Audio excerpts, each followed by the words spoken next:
स्नपयन्ति ये दश दिशो धाम्ना निरुद्धन्ति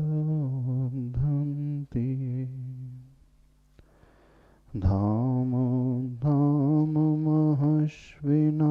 जनुमनु मश्नन्ति रूपेण ये दिव्येन ध्वनिनः सुखं श्रवणयोः साक्षात् श्रवन्तो मृतम् वन्द्यास्तेष्टलः सहस्रलक्षणधरा तीर्थेश्वरा सूरयः। देवादिदेव अतिशयकारी श्री आदिनाथ भगवान की, संत श्रोमणी आचार्य भगवान गुरुदेव श्री विद्यासागर जी महाराज की, पूज्य आचार्य श्री समय सागर जी महाराज की।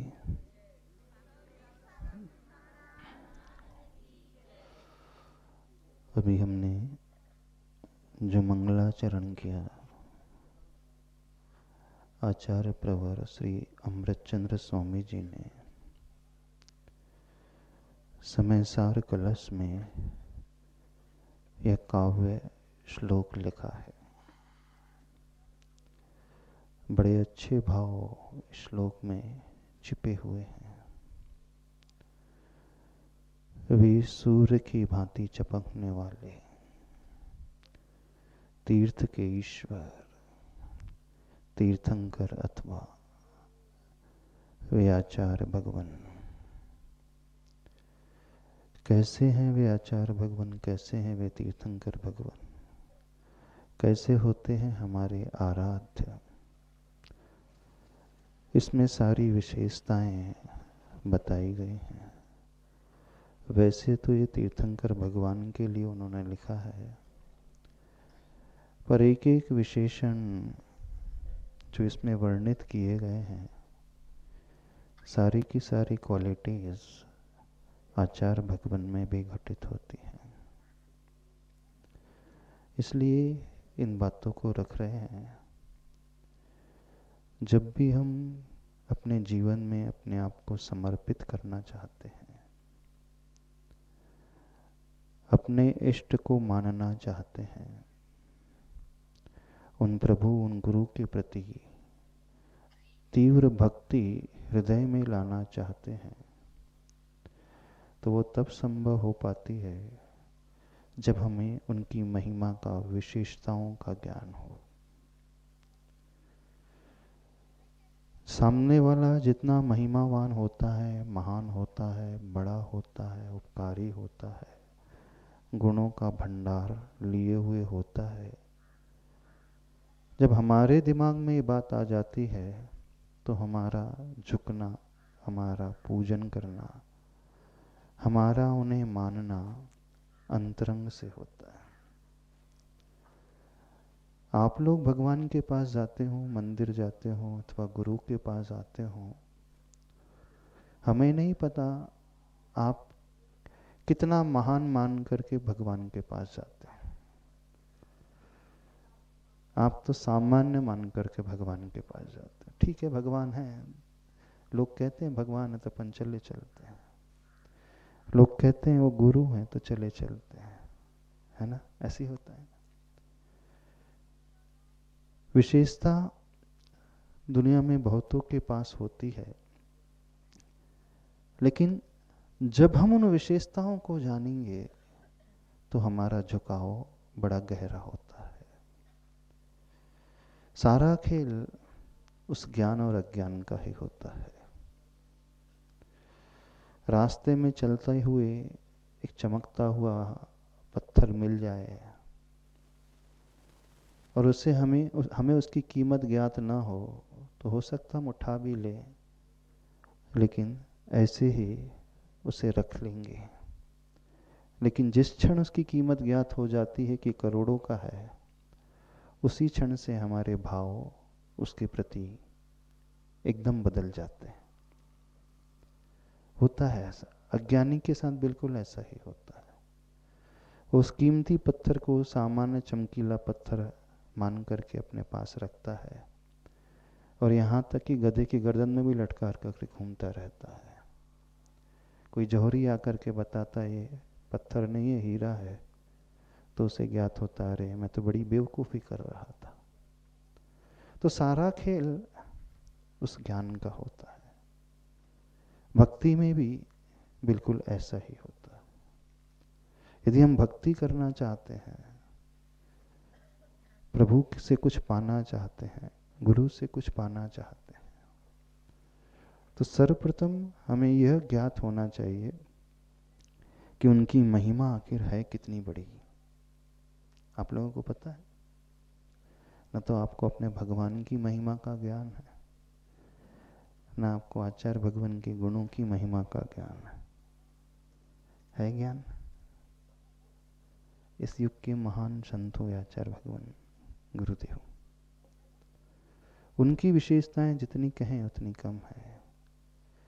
जो श्लोक हमने मंगलाचरण में कहा, वह श्लोक बिल्कुल एक एक विशेषताओं को गहराई से बताने वाला। कांतैव स्नपयन्ति ये दश दिशो, अर्थात जो दसों ही दिशाओं को नहला देते हैं अपनी कांति से, शरीर की चमक से प्रकाशित कर देते हैं, अथवा अपने आंतरिक ज्ञान से दसों ही दिशाओं में रहने वाले अज्ञान के अंधकार को जो नष्ट कर देते हैं। जब तीर्थंकर भगवान जहाँ होते हैं, जिस समोसरण में बैठते हैं, वहाँ दिन रात का भेद नहीं होता है। रात्रि के 12 बजे भी ऐसा लगता है कि अभी दिन है। इतना प्रकाश, इतनी कांति। रत्नों की कांति की बात नहीं कर रहे हैं, उनके शरीर की कांति की बात कर रहे हैं। रत्नों की कांति से प्रकाश होना ये तो समझा जाता है, जैसे आपने बल्ब जला ली, लाइट जला लिया तो उससे प्रकाश फैल गया।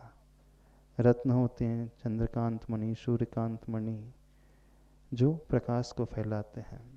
लेकिन तीर्थंकर भगवान अथवा महापुरुषों का शरीर इतना कांतिमान होता है कि उनकी कांति से रत्नों की कांति बढ़ जाती है। वो विशेषता वहाँ पे है। और ये तो बाहर की कांति हुई, लेकिन भीतर के उनके गुणों की कांति इतनी महत्वपूर्ण होती है। उन गुणों के भंडार से चारों तरफ के अंधकार जो हैं, दसों ही दिशाओं के अंधकार जो हैं, वह दूर हो जाते हैं। जब आप गुरु के पास जाते थे, आचार्य भगवान के पास जाते थे, कभी ये भाव आता था? क्योंकि जो उनसे जुड़ता था वह अपने आप अंधकार से ऊपर उठ जाता था, अपनी भ्रांत धारणाओं को त्याग देता था। धामोद्धाम महश्वना जनमनो मुष्णन्ति रूपेण। एक विशेषता उनकी थी, जन मन यानी संसार में रहने वाले जीवों के, प्राणियों के मन को वो मुष्णन्ति यानी चुरा लेते थे। वैसे चोरी करना अच्छा नहीं माना जाता, वे तो अचौर महाव्रत के धारी है, चोरी का तो उनका त्याग है ना? जो गुरु होते हैं कभी चोरी नहीं करते, वो हिंसा नहीं करते, झूठ नहीं बोलते, चोरी नहीं करते, अपने पास परिग्रह नहीं रखते, ब्रह्मचर्य का पालन करते हैं। लेकिन चोरी न करते हुए भी संसारी के मन को चुरा लेते थे। जन्मनो मुष्णन्ति रूपेण, यानी उनका शरीर इतना सुंदर, इतना आकर्षक, जो उनके दर्शन कर लेता था उनके मन की चोरी हो जाती थी। तो अचौर्य व्रत तो रहा नहीं उनका, फिर तो चुराने वाले हो गए ना, वो नहीं हुए। जो किसी के मन को चुरा ले तो चोर तो कहलाएगा? नहीं कहलाएगा। मन को चुराने का अर्थ है जो उन्हें देख लेता था, उनके दर्शन कर लेता था, वह अपनी सुध बुध खो बैठता था। वैसे कामदेव के दर्शन करके ऐसा होता है लेकिन वो महानतम गुरु हैं। आचार्य भगवान भी वैसे ही थे। जो उनके दर्शन करता था वह सब कुछ भूल जाता था। और तीर्थंकर भगवान भी ऐसे हैं। जन मनो मुष्णंती, मुष् धातु जो है, मुष् धातु चुराने के अर्थ में, मन को चुराने वाले। जो उनके पास आ जाता था फिर वो अपने मन के अनुसार नहीं चलता था। मन को चुराने का अर्थ हो गया वशीभूत हो जाना, है ना? ऐसे ना वशीकरण मंत्र होता ना, जो किसी को वश में कर लेता फिर उसका कंट्रोल स्वयं पर नहीं रहता। जैसा जैसा सामने वाला कहता अपने आप वो वैसा ही करता। तो ये स्थिति होती है जब हम किसी के वश में हो जाते हैं। एक तो वे लोग होते हैं जो मंत्र तंत्र करके किसी के मन को वश में करने की कोशिश करते हैं, पाप कार्य के लिए कोशिश करते हैं, हिंसा के लिए करते हैं। और एक वे महापुरुष होते हैं जो करते नहीं हैं, लेकिन उन्होंने ऐसा कुछ पाया है कि उनके निकट आते ही सारी दुनिया उनकी हो जाती है। वैरी भी उनके निकट आता तो उस वैर को भूल करके वह भी वात्सल्य से, समर्पण के, प्रेम के भाव से भर करके उन्हीं का हो जाता। आचार्य भगवान की एक विशेषता थी, आचार्य भगवान किसी को कभी नियम देते नहीं थे,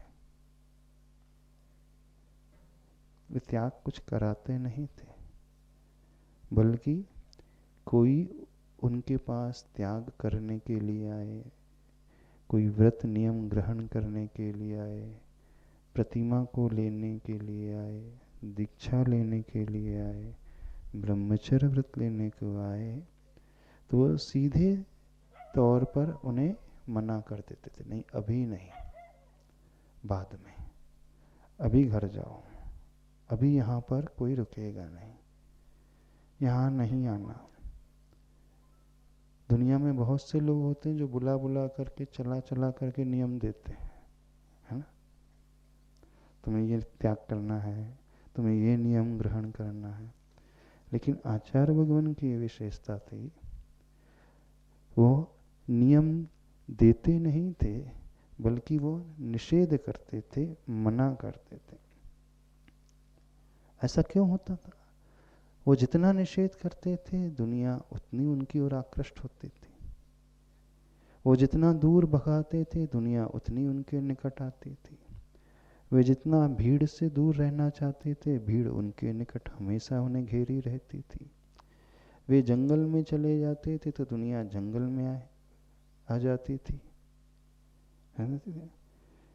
जब वो विहार करते थे, जंगली रास्तों से विहार करते थे, कई परिवार के लोग चौका लेकर के पहुंच जाते थे।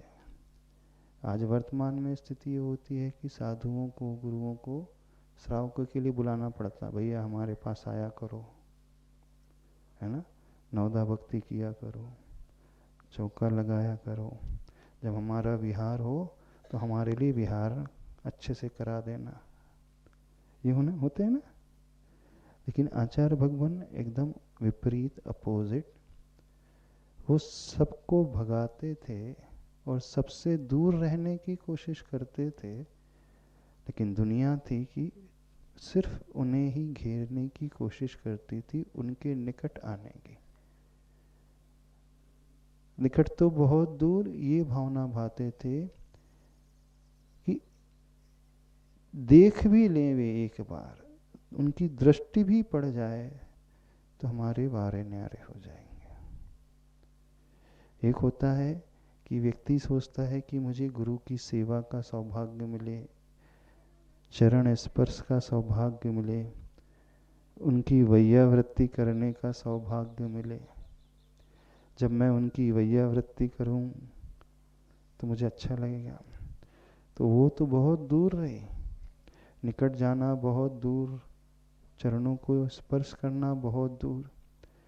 वो सिर्फ मुस्कुरा करके देख भी ले तो व्यक्ति तृप्त हो जाता था। होता था कि आप लोगों ने किए थे आचार्य श्री के दर्शन?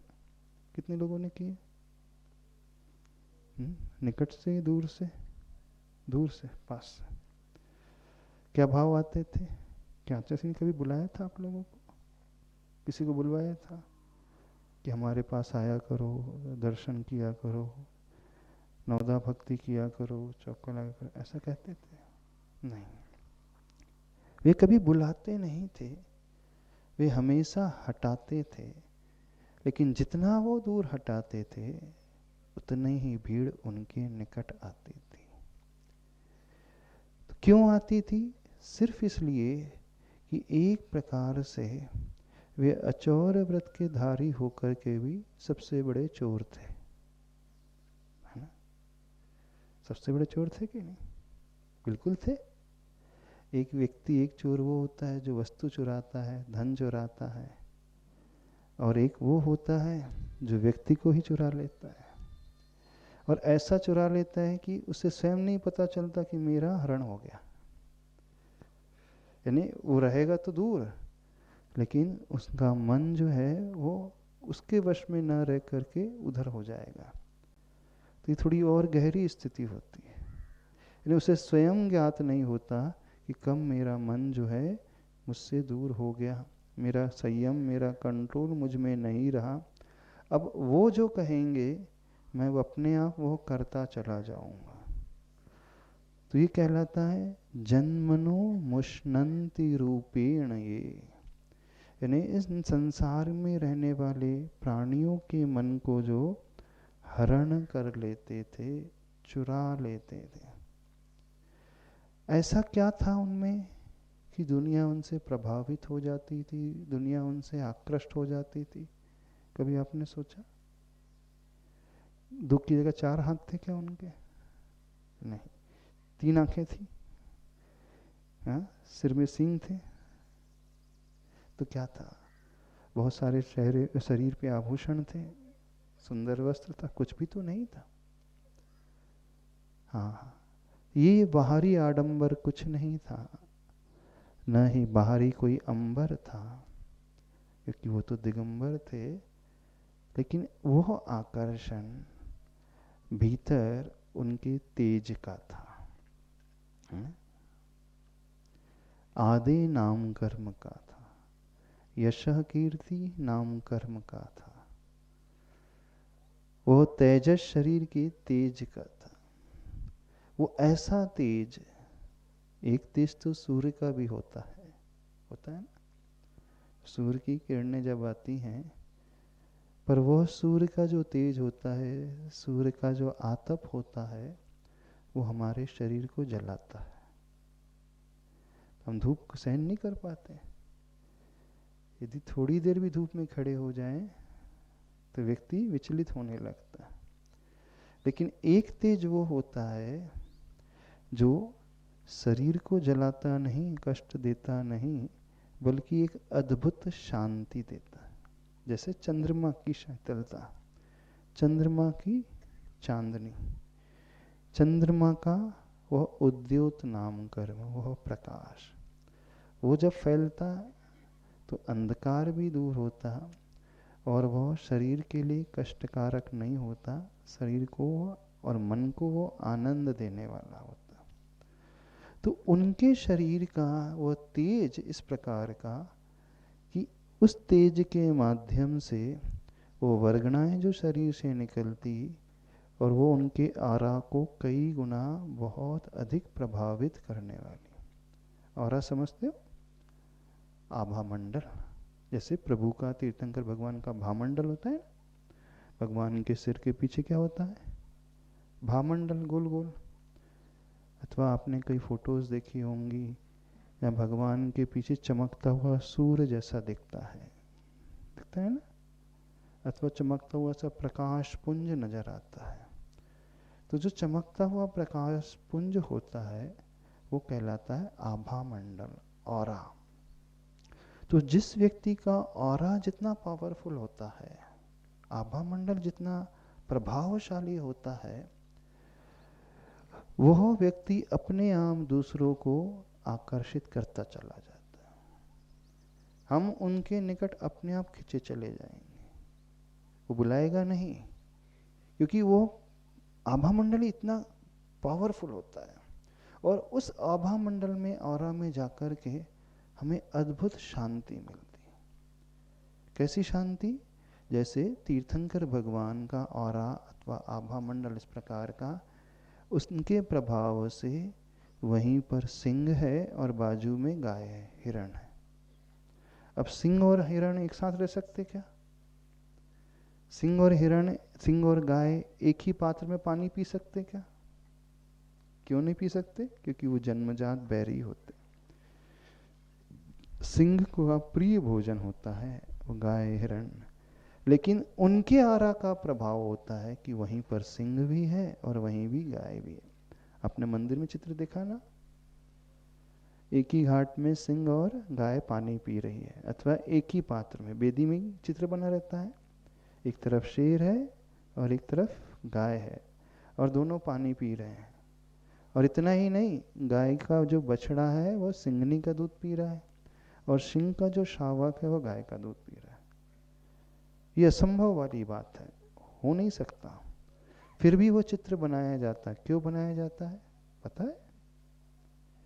वो उन तीर्थंकर भगवान के अतिशय को बताने वाला, वो अतिशय, वो चमत्कार उनके आभा मंडल, उनके ऑरा का होता है कि उस ऑरा की रेंज में आते ही वे पशु भी जो हिंसक होते हैं, जो मांसाहारी होते हैं, जो क्रूर स्वभाव वाले होते हैं, अपनी क्रूरता भूल जाते हैं और उनके हृदय में क्रूरता के बदले करुणा का भाव आ जाता है, वैर के बदले मित्रता का भाव।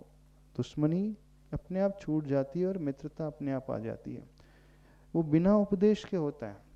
ऐसा नहीं कि भगवान उन्हें समझा रहे हैं, सिंह को उपदेश दे रहे हैं कि तुम हिंसक पना छोड़ दो, मांस खाना छोड़ दो। नहीं, कोई उपदेश, कोई प्रवचन नहीं देते। बिना प्रवचन दिए सिर्फ उनके दर्शन मात्र, दर्शन भी नहीं, उस ऑरा की रेंज में आते ही, जैसे आपका जो मोबाइल है जब नेटवर्क की रेंज में आता है तो अपने आप नेटवर्क सिग्नल मिलने लगता है कि नहीं? और जहाँ टावर नहीं होता है तो क्या होता है? सिग्नल नहीं पहुँचते, नहीं पहुँचते ना। अब घर के अंदर चले जाओ तो नहीं पहुँचेंगे, तो टावर के निकट पहुँचते ही सिग्नल अपने आप मिलते हैं। कोई व्यक्ति कनेक्ट नहीं कर रहा है आपके लिए सिग्नल, ये वेव के थ्रू अपने आप कनेक्ट होता रहता है। तो जैसे आपके मोबाइल फ़ोन में सिग्नल अपने आप कैच करने लगते हैं। क्यों कैच करने लगते हैं? उस सर्विस प्रोवाइडर जो कंपनी होती है उसके उस प्रकार के टावर लगे रहते हैं और फ्रिक्वेंसी अपने आप मैच हो जाती है, सिग्नल मिल जाते हैं। दूर दूर भी वो टावर क्यों ना हो, ऐसा नहीं कि टावर के नीचे जाकर के आप खड़े होते तभी सिग्नल मिलते हैं, ऐसा होता है? क्यों पंकज जी, ऐसा होता है? आप तो टावर ही लगाते हो ना। हाँ, ऐसा तो नहीं होता। कितनी रेंज होती है? 5-5 किलोमीटर दूर। नहीं, वो सिग्नल का टावर 5 किलोमीटर दूर है फिर भी आपको सिग्नल मिलता है।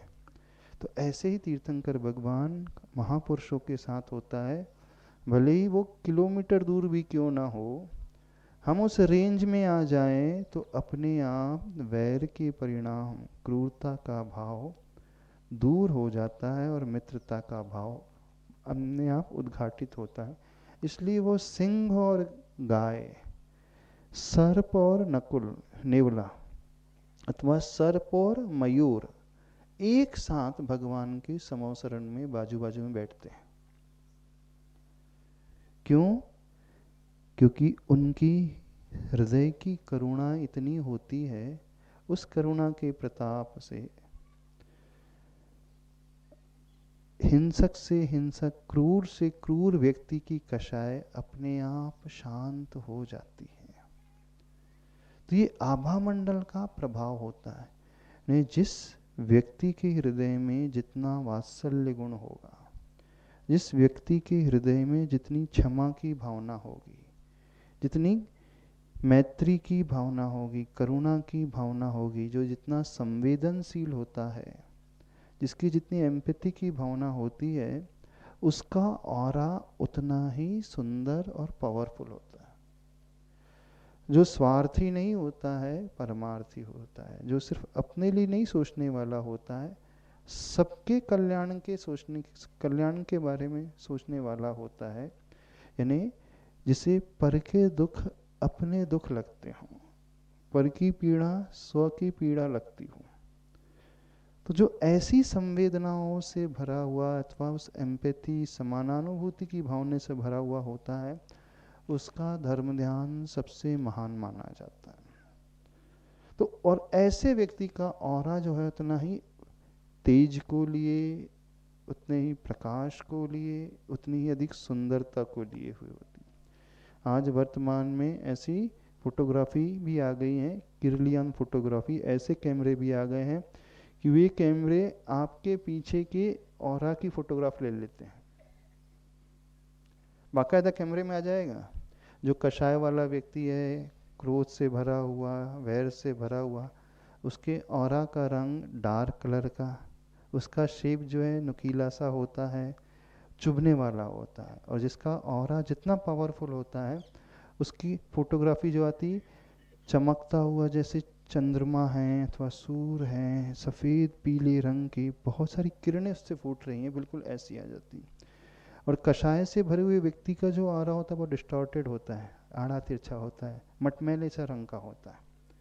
बिल्कुल आज वर्तमान में ऐसे भी कैमरेज आ गए हैं, वो हमारे उस विचारधारा की फोटोग्राफी कर लेते हैं, हमारे परिणाम कैसे हैं वो जज कर लेते हैं।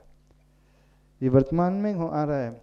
लेकिन तीर्थंकर भगवान अथवा भी महापुरुष तो पहले से इस प्रकार के भाव से भरे रहते हैं, तो उसी की उस ऑरा का प्रभाव होता है कि वह सिंह और गाय एक साथ पानी पीते हैं। तो ठीक ऐसे ही आचार्य भगवान के साथ कि उनकी जीवन की साधना, उनके मन की परिणति, उनका धर्म ध्यान, उनकी शुभ लेश्याएँ इतनी गजब की कि उस शुभ लेश्या के परिणाम से उनका ऑरा इतना सुंदर, इसीलिए हम न चाहते हुए भी उनके वशीभूत हो जाते हैं। होता है ना, जब हम किसी ऐसे व्यक्ति से मिलते हैं कि अपना मन अपने आप ही अच्छा लगने लगता है, हमें ऐसा लगता है वहीं पे बैठे रहो कुछ समय तक, वे हमसे बात ना भी करें आचार्य भगवान तो भी कोई चिंता नहीं, वे हमें देखे ना तो भी कोई फर्क नहीं, बस वहाँ शांति से बैठे रहो तो एक अलग ही फीलिंग अपने आप पैदा होने लगती है। तो ये क्यों होता है? तो जब ऐसा हमें किसी से मिलकर के अथवा उसके बारे में सोचने मात्र से फील होने लगे, तो नियम से मान करके चलना वो सामने वाला व्यक्ति बहुत करुणा से भरा हुआ है, वो व्यक्ति बहुत संवेदनशील है, वो व्यक्ति सबके भले के बारे में सोचने वाला है, वह व्यक्ति उतना ही निस्वार्थ दृष्टि को रखा हुआ है, वो स्वार्थी नहीं है। वह व्यक्ति अपने लिए कभी कुछ नहीं चाहता, वह व्यक्ति संसार के प्राणियों के कल्याण के बारे में सोचने वाला होता है। अर्थात वह व्यक्ति हमेशा अपाय विचय धर्म ध्यान करने वाला होता है। अपाय विचय धर्म ध्यान जानते हो क्या होता है? आप मेरी भावना पढ़ते हैं ना, उसमें एक पंक्ति आती है, सुखी रहें सब जीव जगत के, कोई कभी ना घबरावे। ये जो लाइन है वो क्या है? आपने क्या पढ़ा और क्या भाया? आपने ये मन में भाव लाया कि जितने भी जीव हैं संसार में वे बहुत सुखी रहें, उनके भीतर कोई भय ना हो, उनके भीतर कोई कष्ट ना हो, दुख ना हो। यानी पर की पीड़ा जब हमें अपनी लगने लगे, पर के दुख जब हमें अपने लगने लगे और हमारा मन कहने लगे हे भगवान इनके कष्ट कैसे दूर हों, इनके जीवन में खुशियाँ कैसे आए, तो ये भाव कहलाता है, ये ध्यान कहलाता है अपाय विचय धर्म ध्यान। अपाय का अर्थ होता है दुख, कष्ट, वो कष्ट दूर करने की भावना। तो जो महापुरुष होते हैं वे इस अपाय विचय धर्म ध्यान को भाने वाले होते हैं, और वो ही भविष्य में जाकर के तीर्थंकर बनते हैं, चाहे वे आदिनाथ हो चाहे महावीर हो। वो तीर्थंकर कैसे बने? पहले भाव में जब मुनि अवस्था में थे, वे मुनि महाराज थे, तो उन्होंने सबसे बड़ी जो भावना अपने हृदय में भाई थी, कौन सी भावना भाई थी? संसार का हर प्राणी जो है सुखी रहे। आप लोग भी भावना भाते हो ना? हाँ, मेरे घर का बच्चा बहुत सुखी रहे। कितनी अच्छी भावना भाते हो? मेरा पोता जो है बहुत सुखी रहे, उसको बुखार ना आए, उसे बीमारी ना आए। भाते कि नहीं? हर माँ भावना भाती है ना? पर किसके लिए भाती है? अपने लिए, अपने बच्चों के लिए, परिवार के लिए। कभी पड़ोसी के लिए ऐसी भावना भाई आपने? बताओ। नहीं। पड़ोसी के लिए भाते होंगे, लेकिन थोड़ी थोड़ी। और अपने लिए, अपने वालों के लिए कितनी? कितना डिफरेंस होता है दोनों में? दोनों भावना में कितना डिफरेंस होता है बताओ? एक आपकी देवरानी है, चलो, और उसका बच्चा है और एक ही घर में रह रहे हैं, उसके प्रति कैसी भावना? उसके बच्चे के प्रति एक जैसी भावना? सही सही बताना। नहीं नहीं, सही एक जैसी तो नहीं होती, नहीं होती ना। ये भाव आ जाता है, वो तो देवरानी का है, जैसे जेठानी का है, वो दूसरा है, ये आ जाता है ना। लेकिन आप जो भावना भा रहे हो अपने बच्चे के कष्ट को दूर करने के लिए, ये तो पशु भी भा लेता है, सुकर भी भा लेता है। डुक्कर म्हणते ना मराठी मध्ये, काय म्हणतात? हाँ, मराठी में क्या म्हणतात? डुक्कर। तो ये तो डुक्कर भी भाता है अपने बच्चे के लिए। तो आपने भा लिया तो कौन सी बड़ी बात कर ली। लेकिन धर्म ध्यान तब शुरू होता है जो सबके लिए एक जैसा भाव करे। यदि कोई माँ अथवा कोई पिता अपने परिवार के लिए, बच्चों के लिए भा रही है, तो इसका नाम है आर्त ध्यान। सुनना ध्यान से, क्या नाम है इसका? आर्त ध्यान। और जो पड़ोसी के लिए भाई, समाज में रहने वाले हर व्यक्ति के लिए भाई, राष्ट्र में रहने वाले हर व्यक्ति के लिए भाई, और इस विश्व में रहने वाले हर मनुष्य के लिए भाई, तो वो धर्म ध्यान। दुनिया में ऐसे बहुत सारे लोग मिल जाएंगे जो मानव सेवा की बात करते हैं, मानव कल्याण की बात करते हैं, सभी मनुष्यों के दुख दूर करने की बात करते हैं, लेकिन उनका भी ध्यान जो है सीमित है। वो पशु के कल्याण की बात बिल्कुल नहीं करते, है ना। अथवा पशुओं में फिर गाय की बात करेंगे, गाय गो रक्षा की बात करेंगे, भैंस की, बकरी की, उनसे कुछ लेना देना नहीं उन्हें। जैन धर्म में तीर्थंकर ये कैसे होते हैं जो मानव तक सीमित नहीं रहते हैं, वो पशुओं के लिए भी वही भाव भाते हैं। और तो और, एक इंद्री, दो इंद्री, तीन इंद्री जो जीव हमें दिखलाई भी नहीं देते हैं, उन जीवों की रक्षा की भावना, उनके कष्ट को दूर करने की भावना भाते हैं। तो जो जीव अथवा जो मुनिराज ऐसी भावना हमेशा भाते रहते हैं, वे ही आने वाले भव में कौन बनते हैं? तीर्थंकर। आचार्य भगवान ने एक बहुत सुंदर हायकू लिखा, दुखी जग को तज कैसे तो जाऊं मोक्ष यह सोचता। क्या पंक्ति है? दुखी संसार को, इस दुखी जग को छोड़कर मैं मोक्ष कैसे चले जाऊं। यानी उन्हें मोक्ष जाने में रुचि नहीं। किसे, किसकी बात कर रहे हैं? अच्छा, श्री की बात कर रहे हैं। वैसे जो भी साधु बनते हैं, दीक्षा लेते हैं, क्यों लेते हैं बताओ? मुनि दीक्षा लेते हैं, साधु बनते क्यों लेते हैं? मोक्ष जानने के लिए, भगवान बनने के लिए, आत्मकल्याण के लिए। लेकिन अच्छा, श्री क्या भाव कर रहे हैं? नहीं, मुझे मोक्ष नहीं जानना। बोले क्यों? बोले यदि मैं मोक्ष चले जाऊंगा तो फिर इतने सारे जीवों का उद्धार कैसे होगा। देखो, एक महान व्यक्ति यदि संसार में रहता है तो उनके प्रभाव से कईयों के कष्ट मिट जाते हैं। मिटते हैं कि नहीं? और उसके चले जाने से फिर किसी को कुछ लेना देना नहीं होता, होता है। तो वो जितने अधिक समय तक संसार में रहेंगे उतना अच्छा रहेगा कि नहीं? पर संसार में रहेंगे तो उन्हें स्वयं दुख भोगना पड़ेगा, कष्ट भुगतना पड़ेगा। तो वो कह रहे कि नहीं, मैं अपने जीवन में कष्ट को तो सहन कर लूँगा, लेकिन अन्यों को मेरे रहने से सुख मिले तो उनके सुख के लिए, उनके कल्याण के लिए मैं संसार में रुका रहूं, ये बहुत अच्छा है। ये कहलाती है पराकाष्ठा, एक्सट्रीम भावना। कौन सी भावना? एकदम अति को लिए हुए। तो जो ऐसी सोच अपने भीतर रखता है, उनका ऑरा, उनका आभा मंडल बहुत स्ट्रांग होता है। फिर उन्हें कभी कुछ कहना नहीं पड़ता, हम अपने आप उनकी ओर आकृष्ट होंगे ही होंगे। ये जरूरी नहीं दर्शन ही करना पड़े।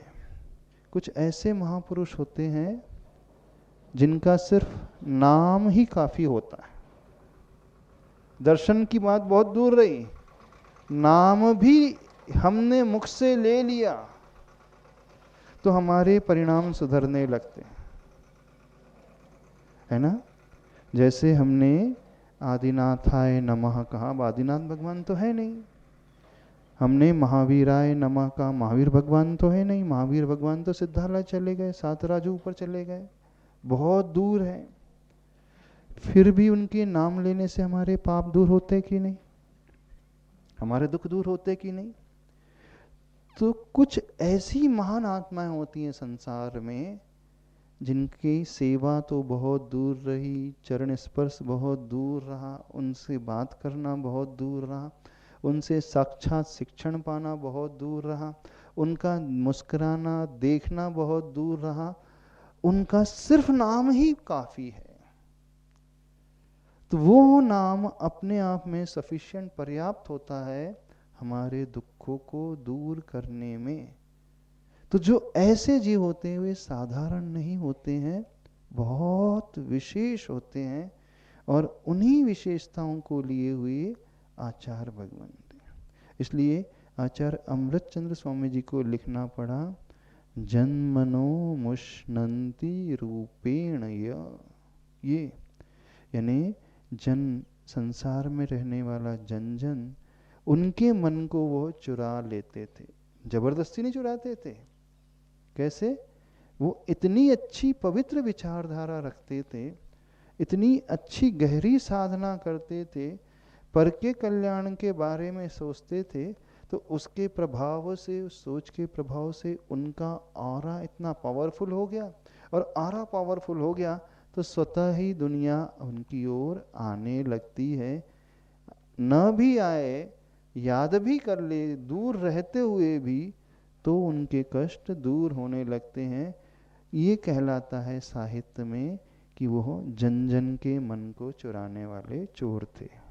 चोर थे ना, अच्छा सी चोर थे ना सबसे बड़े, बिल्कुल। उनसे बड़ा चोर दुनिया में कोई नहीं हुआ, सही बता रहे हैं। एक चोर तो सोना चांदी रुपया पैसा चुराता है, और वे व्यक्ति को ही चुरा लेते हैं और पता भी नहीं चलता। जिस वस्तु की चोरी हो जाती है वो हमारे पास नहीं रहती, हमें पता चल जाता है वस्तु चली गई, सोना चला गया, गुम गया, है ना। लेकिन हम यहाँ रहें और हमारा मन हमारे पास ना रहे, दुनिया को तो ये लगता है कि यही है, लेकिन उसे स्वयं नहीं पता कि उसका मन यहाँ नहीं कहीं और हो गया। तो वो कहलाते हैं सबसे बड़े चोर। किस बल पे उन्होंने ये कार्य किया? अपनी उस साधना के बल पे कार्य किया। समझ में आ रहा है कि नहीं समझ में आ रहा है? तो जो ऐसी साधना करने वाले होते हैं वे ही तीर्थंकर बनते हैं। तो जितने भी 24 तीर्थंकर हुए, ऋषभ देव से लेकर पार्श्वनाथ महावीर पर्यंत तक, हर तीर्थंकर भगवान ने पूर्व में मुनि आदि अवस्था में ये ही विचार अपने मन में लाया था। यही सबसे बड़ा धर्म ध्यान, अपाय विचय धर्म ध्यान उन्होंने किया था। अब देखो, इस पंक्ति को तो हर व्यक्ति कह लेता है, मेरी भावना की सुखी रहें सब जीव जगत को, जगत के कोई कभी ना घबरावे। लेकिन ये कहना क्या, तोता रटन थो है। तोता रटन समझते हो? तोता भी को भी याद करा दो तो वो बोलते रहता है तोता। तोता को हमने नमोकार मंत्र त्याग करा दिया, याद करा दिया, नमो रिहंतणम नमो रिहंतणम, तो दिन भर नमो रिहंतणम बोलने का वो बिल्कुल। सुना है तोते के बारे में?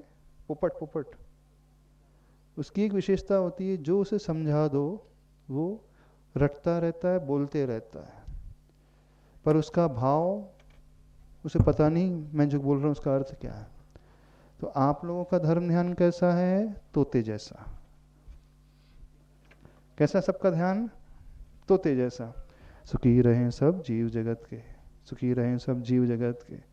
और ये बोलते बोलते भी लड़ाई शुरू कर देते हो घर में, है ना? कर देते कि नहीं? आप सही में चुरा लेते हैं उसके धन को, उसकी प्रॉपर्टी को हड़प लेते होंगे, उसके हिस्से को अपने में कब्जे में कर लेते होंगे। लेकिन बात तो तब है बिना कहे हम उन्हें इस योग्य अपने आप ही बना दें कि वह अपने मन से उस हिंसक परिणाम को स्वयं छोड़ दे, बिना पुरुषार्थ के, बिना उपदेश के। तो ये साधना सबसे बड़ी साधना मानी जाती है। इसलिए आचार्य भगवान, जिन्हें दुनिया कहती थी वर्धमान, वर्तमान के वर्धमान, वो ऐसे ही नहीं कहती थी, बिल्कुल उनकी उस प्रवृत्ति को देख करके कहती थी, क्योंकि यही एक भावना होती है जो उन्हें अथवा अन्य जीवों को तीर्थंकर बनाती है। क्योंकि वे कभी अपने लिए नहीं जिए। जिए कहाँ उनका जन्म हुआ? कर्नाटक। कहाँ उनका जीवन बीता? अपने राज्य में नहीं बीता। कहाँ बीता? अपने क्षेत्र से दूर जहाँ आवश्यकता थी। सुख सुविधाओं को जिन्होंने त्यागा, किसके लिए? अपने लिए नहीं, हम सबके लिए। हम सबके लिए अकेले नहीं, पशुओं के लिए, पक्षियों के लिए, गरीबों के लिए, जैनों के लिए, अजैनों के लिए, बिना किसी पार्शियलिटी के, बिना किसी भेदभाव को मन में लाए। सिर्फ एक ही भाव कि वे कैसे दुख से ऊपर उठ पाए। तो ये आचार्य भगवान की बहुत बड़ी महानता। जब हमारे मन में ये महानता का भाव आएगा, उनकी विशेषता का भाव आएगा, तो अपने आप अब हमारा समर्पण अलग प्रकार का हो जाएगा। अभी तक हर व्यक्ति सामान्य मानता है, सामान्य को विशेष में कन्वर्ट कर देते हैं, तो फिर दर्शन भी विशेष हो जाएगा, पूजन भी विशेष हो जाएगी, झुकना भी विशेष हो जाएगा, और समर्पण भी विशेष हो जाएगा। तभी इतना ही कहना पर्याप्त समझते हैं। तो हमें क्या देखना है? जब भी हम प्रभु तीर्थंकर भगवान की स्तुति करने, दर्शन करने जाएं, अथवा गुरु के दर्शन करने जाएं, दर्शन बाद में पहले उनकी उस विशेषता के बारे में चिंतन करें, उनकी उस महिमा के बारे में सोचें। तो सबसे बड़े चोर कौन थे? आचार्य श्री। ठीक है। हाँ, यदि ऐसे चोर मिल जाए तो हमारा भी कल्याण बड़े जल्दी हो जाएगा। कब? जब हम उन्हें इस प्रकार से मान करके अपने आप को झुकाएंगे। बोलिए संत शिरोमणि आचार्य भगवान गुरुदेव श्री विद्यासागर जी महाराज की जय हो।